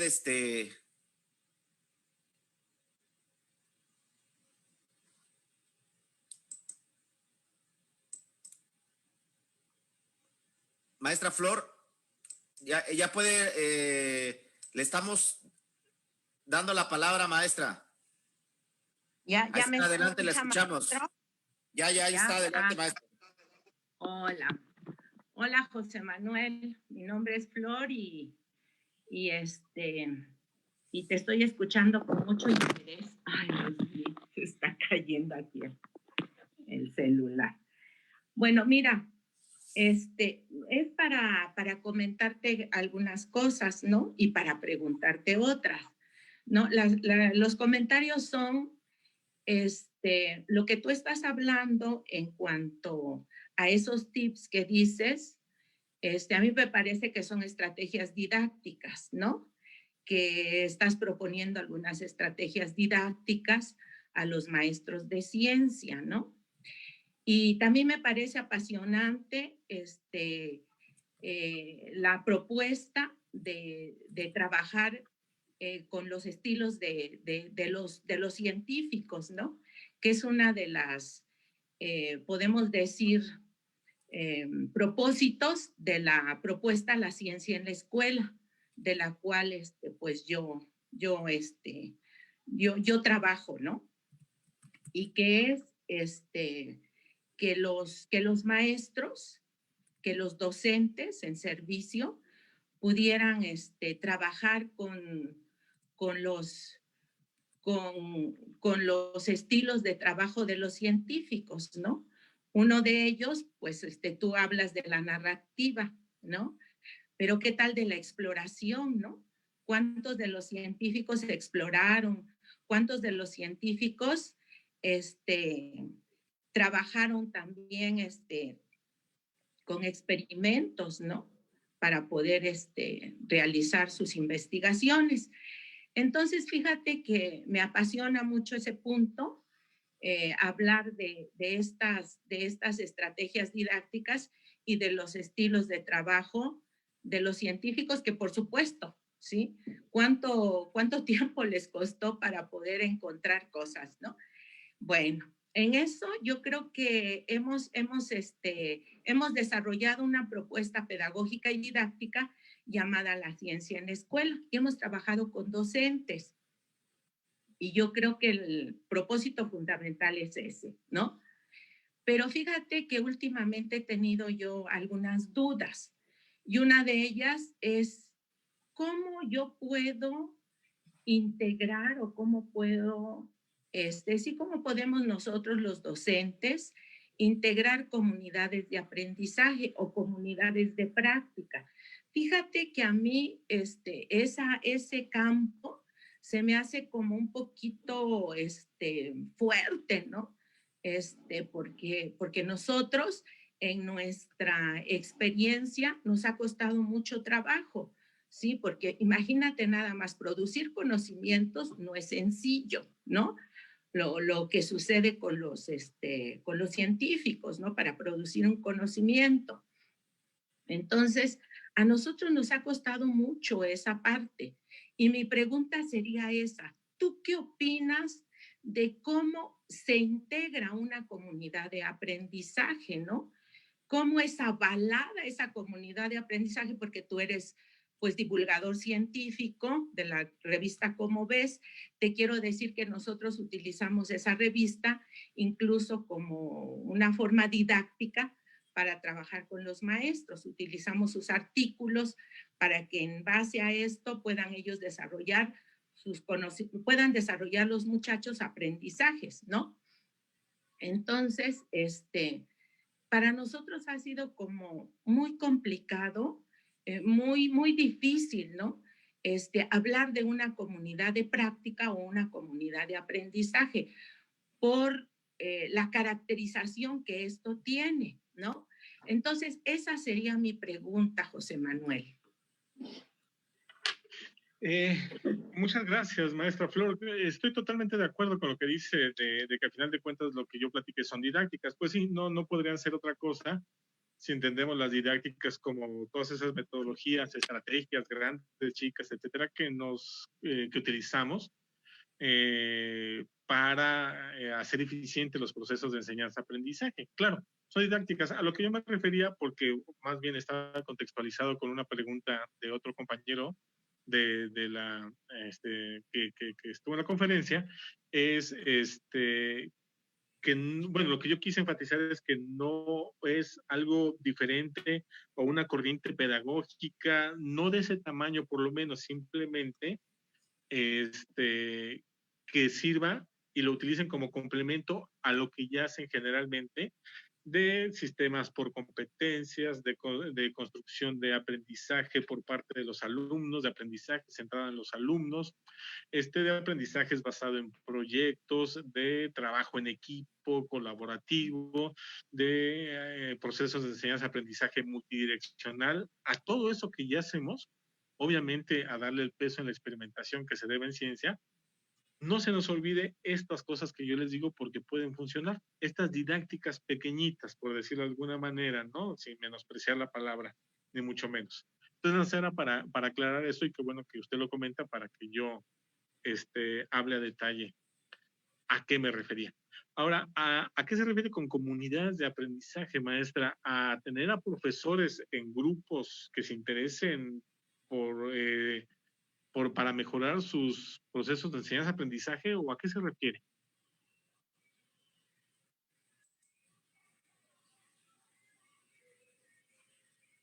Reactive su audio, maestra, su micrófono.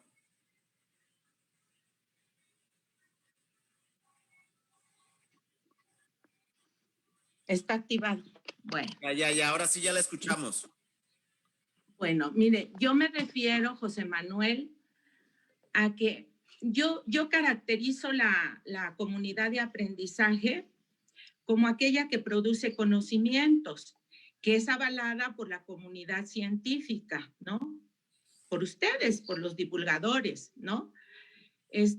Cuyo propósito primordial es abatir el fracaso escolar, el índice de reprobados, ¿sí?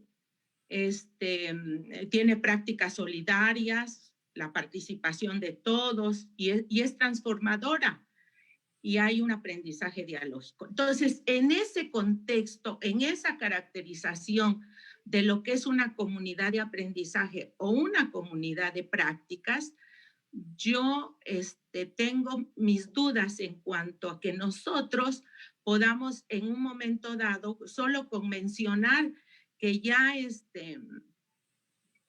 yo ya organicé una comunidad de práctica, se puede decir es una comunidad de práctica o es una comunidad de aprendizaje. O sea, lo siento como un concepto muy fuerte y difícil para conformar esta comunidad con los profesores. Tienes desactivado tu micrófono, José Manuel. Ya, ok, gracias, Ramsés. Mire, maestra, sinceramente no alcanzo a comprender porque no había escuchado muy bien el concepto y no me ha adentrado demasiado. Deme chance y mejor lo tratamos en corto porque ahorita lo que yo tengo son dudas para preguntarle y que me quede más claro el concepto, porque a final de cuentas quienes producen conocimiento científico, que la mayoría de ellos son investigadores, no lo producen posterior a un experimento y análisis de datos, sino que esa investigación se pone en consenso para la comunidad científica y después de un tiempo es avalado para que sea conocimiento científico. Entonces, no me queda claro por qué usted quisiera hacer una comunidad con este perfil. Vamos a dejarlo. Écheme un correo o una llamada. Yo le paso ahorita mis datos y acláreme bien estas ideas que tiene. Porque, José Manuel, creo que aquí más bien el planteamiento de la maestra Flor está en el sentido del planteamiento que estamos haciendo nosotros. Y la pregunta más que a José Manuel la tendría que hacer a nosotros, maestra Flor, porque el planteamiento, nosotros somos quienes estamos haciendo la propuesta de crear comunidades de aprendizaje profesional. Ese es el planteamiento, ese es el orden en que nosotros estamos sugiriendo la construcción de comunidades de aprendizaje profesional. Más bien, José Manuel, es en esos términos. Tú a lo mejor estás un tanto fuera del contexto porque lo está remitiendo a un asunto de dinámica que estamos intentando caminar, sobre el que estamos intentando caminar, ¿sí? Y entonces la maestra Flor alude a un trabajo propiamente de la mecánica que estamos sugiriendo, que estamos planteando, de organizarnos en los distintos, desde las distintas asignaturas, recuperando, ¿sí?, el planteamiento de las comunidades de práctica, de las comunidades de aprendizaje profesional. Pero creo que el día de hoy, y en este momento en particular, o en su momento, invitamos a la maestra Flor que se integre a la discusión en los espacios que así correspondan, en los espacios de los colectivos pedagógicos, para discutir este asunto. El día de hoy José Manuel viene a hablarnos de lo que planteó de inicio y que lleva del cual se desprende el título de su conferencia, y que tiene que ver con la pasión por enseñar ciencias. Entonces, ciencias divertidas, no. Ciencia apasionante. Y sobre eso creo que tenemos que estar retomando el día de hoy. José Manuel, y entonces sí ya le daría yo a la maestra Marcelina, si es sobre esa intención su propuesta. Maestra Marcelina, adelante.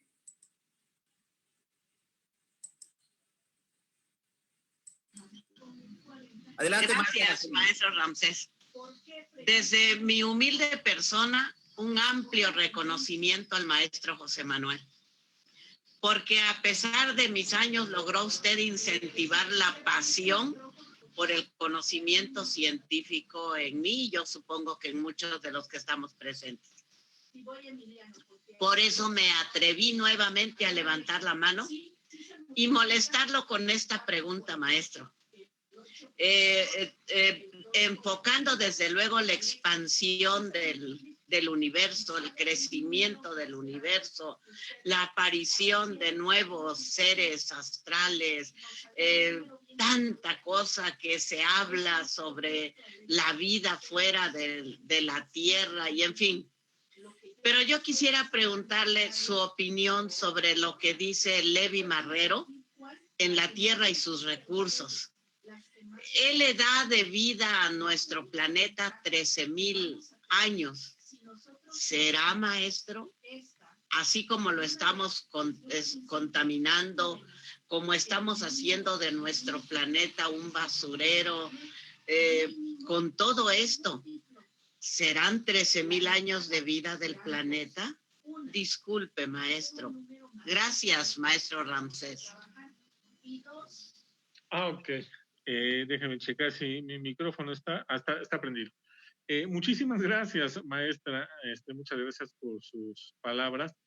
Y a veces una prueba de que funciona lo que uno trata de transmitir es no solamente explicar lo que trata de transmitir, sino verdaderamente transmitirlo, como usted me lo está diciendo, que le interesó el tema y por eso sus preguntas van justamente sobre el contenido, ¿no?, de las historias que platicamos, particularmente de astronomía.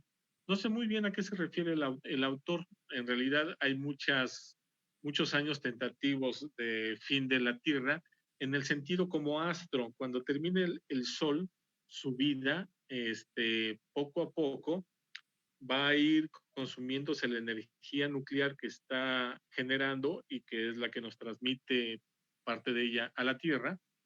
Va a terminar esa generación de energía y se va a convertir en una gigante roja. Se va a empezar a crecer y va a emitir cada vez menos energía. Cuando crezca, va a tragarse, por así decirlo, los planetas que se encuentran cerca de ella, que son los planetas interiores, Mercurio, Venus, Tierra y Marte. Ahí ya queda claro que ya no vamos a estar nosotros, ya no podemos estar nosotros, puesto que ya vamos a pertenecer a una estrella y ya como vida, tal cual, ya no va a existir, o por lo menos como la conocemos ahorita. Y eso va a suceder dentro de 4.500 millones de años. Así es que no hay que preocuparse. No sabemos si por la mañana o por la tarde, es broma, pero falta muchísimo tiempo para que eso suceda. Seguramente a lo que se refiere este autor es por el grado de contaminación, de abuso de recursos naturales, de sobrepoblación, etcétera, ¿cuánto tiempo nos queda más o menos en el planeta? Tampoco se puede saber con mucha precisión porque tampoco sabemos si todos nos vamos a morir si llega una catástrofe más grande, por ejemplo, que lo que estamos viviendo ahorita de esta pandemia, que históricamente es una pandemia pequeña, o qué va a suceder. No se puede saber con mucha precisión. Lo que sí tenemos que tener consciente y lo que tenemos que platicar con nuestros jóvenes es que ya no puede seguir este ritmo, ya no puede seguir. Cualquier cosa que pase no va a ser buena. Es decir, ya no podemos reproducirnos tanto, ya no podemos consumir tanto, ya no podemos consumir no solamente cosas, sino también energía, porque todo provoca desechos y tenemos que replantear los estilos de vida que hemos tenido en muchos lados durante decenas o siglos. Esto queda claro. Lo que suceda y el tiempo que quede de vida, que no sé bien a qué se refiere el autor, va a depender de cómo nos comportemos y cuánto modifiquemos a futuro. Es lo que yo le podría indicar, pero tendría que checar bien lo que dice el autor, pero me imagino que va un poco por estas ideas, ¿no? Bien, mira, aquí hay una, José Manuel, sí quiero retomar ya para ir cerrando, porque ya también está tenemos el tiempo, nuestra amiga Tere Delgado hace un comentario que seguramente, bueno, Tere y José Manuel en algún tiempo colaboraron. En la didáctica de las ciencias, una línea de investigación es la importancia de incorporar la historia de las ciencias. Cuando se diseñan las secuencias didácticas, pueden entrar muy bien la historia del contenido a enseñar. Esto puede utilizarse al inicio para enganchar al estudiante al estudio del tema, pero también se puede utilizar durante o al final de la secuencia. Nos dice Tere Delgado. Claro, no, por supuesto, y más que nadie, Tere es especialista justamente en la historia y en las historias de la ciencia dentro de las clases de ciencia. Ella hace años, cuando yo convivía mucho con la maestra Tere, porque íbamos a dar cursos juntos, me decía, habla de historias en tus clases. Ella no sabía que yo siempre lo he hecho, pero ella estaba en el mismo canal que yo y me decía, cuenta historias porque eso engancha muy bien a los profesores. Sí, claro, estamos en la misma línea. Y por supuesto, ya haciendo metodologías más trabajadas, por supuesto que es una línea didáctica muy grande, la historia dentro de las clases de ciencia, que yo me iría un poquito con la plática de manera informal, háganlo, funciona. Pero lo pueden hacer muy formal, como dice la maestra Tere, porque también es una línea de la didáctica muy, muy conocida, trabajada y que funciona. Pues muchas gracias, Tere. Pues muy bien, y luego en algún momento podemos hacer un conversatorio en que participen José Manuel y Tere. Tere nos está escuchando seguramente y ojalá esté esa posibilidad. Bien, José Manuel, pues mira, provocaste, como nos dice el doctor Gerardo Mendive, nos provocaste y provocaste a los maestros de ciencias para seguir aprendiendo, para seguir indagando, para seguir investigando con respecto a cómo estos tips que tú llamas, pero que ciertamente se enmarcan en un proceso, en un enfoque de la didáctica de las ciencias que nos permitan en este momento planificar el abordaje de contenidos científicos, refiriéndonos a la historia, a contar narrativas y los maestros lo pueden hacer utilizando la tecnología. Creo que es importante aquí el uso de los medios tecnológicos. Yo te sigo en Facebook siempre, José Manuel, y les pediría también a los maestros que envíen invitación en Facebook a José Manuel. José Manuel publica periódicamente la historia de estas historias singulares de los científicos que te van apasionando en realidad, y yo le sigo y casi siempre tiene una historia que contarnos en Facebook que se puede retomar, se puede recuperar en los distintos momentos de la planificación didáctica, abordando contenidos científicos que les digo, insisto, pueden ser utilizando la tecnología, puede ser contándoles la historia a los estudiantes a través de un video, puede ser contándoles la historia simplemente en los cuadernillos que enviamos a los estudiantes para abordar el contenido científico. Entonces, José Manuel, creo que hay muchas posibilidades. Tú simplemente nos planteaste aquí, en este momento, de una manera muy interesante, cómo podemos utilizar este recurso para hacer la enseñanza de las ciencias, el aprendizaje de las ciencias, una experiencia apasionante. Bien, compañeros, compañeras, vamos a darle las gracias al maestro José Manuel a través de este reconocimiento que le hacemos a todos los compañeros, porque hay que decirlo, reiterarlo una vez más, ¿sí? Estamos iniciando con este proyecto, la pandemia nos abre esta oportunidad y nos abre esta oportunidad de estar con expertos como José Manuel.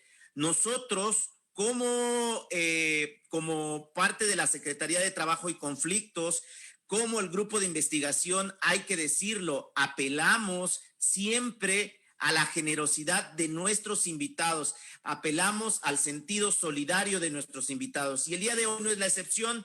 Yo el día lunes me puse en contacto con José Manuel y le pedí que nos apoyara con esta plática. Él sin más me dijo, va Ramsés, lo programamos para el día jueves que tengo tiempo. Nos regaló, nos obsequió su tiempo, nos obsequió su experiencia y nos regaló esta posibilidad de dialogar con él. Y en ese sentido reiteramos el trabajo que hacemos, lo hacemos desde este enfoque no tiene ninguna finalidad de lucro, lo hacemos libre para todos los maestros, es incluyente para todos quienes quieran participar, quienes quieran dialogar, y estos espacios son en esos términos. Estamos iniciando pues este proceso de trabajo de inicio de construcción de las comunidades de aprendizaje profesional. Ciertamente habrá obstáculos, habrá limitaciones, ¿sí? Estamos aprendiendo en el camino y no vamos a cejar en nuestro empeño en decir la construcción de las comunidades es posible. Y entonces en esos términos, pues agradecemos al maestro José Manuel Posada de la Concha, la Secretaría de Trabajo y Conflictos de Educación Secundaria Técnica de la sección 22 del CENTE y el Grupo de Investigación en Docencia, Diseño Educativo y TIC, otorgan la presente constancia o el presente reconocimiento al maestro José Manuel Posada por su valiosa participación en el ciclo de webinars Educar más allá del COVID-19 con la conferencia Ciencia divertida, no, ciencia apasionante. Oaxaca de Juárez, Oaxaca, 24 de septiembre de 2020. Firma el maestro Gonzalo Toledo Cruz, secretario de Trabajo y Conflictos de la Educación Secundaria Técnica de la sección 22 del CENTE, y la doctora Frida Díaz Barriga Arceo, coordinadora del Grupo de Investigación en Docencia, Diseño Educativo y TIC. Muchas gracias, José Manuel. Con esto yo te cedo la palabra para una última intervención y te reiteramos nuestro agradecimiento. Adelante, José Manuel. Muchísimas gracias a ti, Ramsés, por haberme invitado y en general por la labor que haces dentro de la educación, particularmente en Oaxaca. Yo también sé varias cosas de ti que me han platicado y todas muy bien, obviamente, de todo lo que se trabaja en Oaxaca. Y pues muchísimas gracias a los organizadores y desde luego a todos los profesores que estuvieron en este chat que se suma cada vez más, pero ya vamos a terminar. Y pues bueno, mis vías de comunicación están abiertas. Generalmente ya todo lo trato de concentrar en Facebook y en y en Messenger, que estuvo vinculado a Facebook, porque de repente uno ya se hace con tantas cosas de WhatsApp, correos, Teams, que de plano es demasiado. Yo trato de concentrar ya todo lo que trabajo en comunicación de la ciencia, divulgación, ahí, Y por supuesto, cualquier maestro que tenga dudas, comentarios, que me quiera pedir libros, recomendaciones, yo lo atiendo absolutamente sin ningún problema y con un placer. Pues bueno, espero pronto volver a estar trabajando con profesores de Oaxaca en vivo, que la pandemia se nos haga leve y pues a seguir aprendiendo porque es un año atípico para todos en la educación y ya estaremos platicando del 2020 y estos meses como anecdóticos dentro de pronto. Cuídense mucho, por favor, y pues a seguir trabajando, que este país no se va a levantar solo, hay que levantarlo entre todos. Que estén muy bien. Muchas gracias, José Manuel. Seguiremos en comunicación, seguiremos en contacto. Nos piden que si podemos compartir tu presentación, José Manuel. Entonces, con tu anuencia, les vamos a compartir a todos los compañeros el PDF que nos enviaste de tu presentación. Sí, claro, por supuesto. No trae nada del otro mundo. Yo pongo poco texto en mis presentaciones, pongo imágenes, así es que, pues sí, sería un placer y con todo gusto, compártanla. Pues muy bien, pueden seguir al maestro José Manuel en Facebook, síganlo, vale la pena, vale muchísimo la pena, de verdad, vale muchísimo la pena. Yo he aprendido mucho y por lo menos siempre me quedo ahí preguntando, siempre en la mirada de decir, no sabía esto, nunca me lo enseñaron y ahora José Manuel en esos espacios nos da la oportunidad de conocer más, pero además de ir pensando, ir investigando, ir indagando más acerca de este asunto. Muchas gracias, José Manuel. Gracias de verdad y estamos en comunicación. Muchas gracias a todos, compañeros y compañeras. Por favor, no se vayan.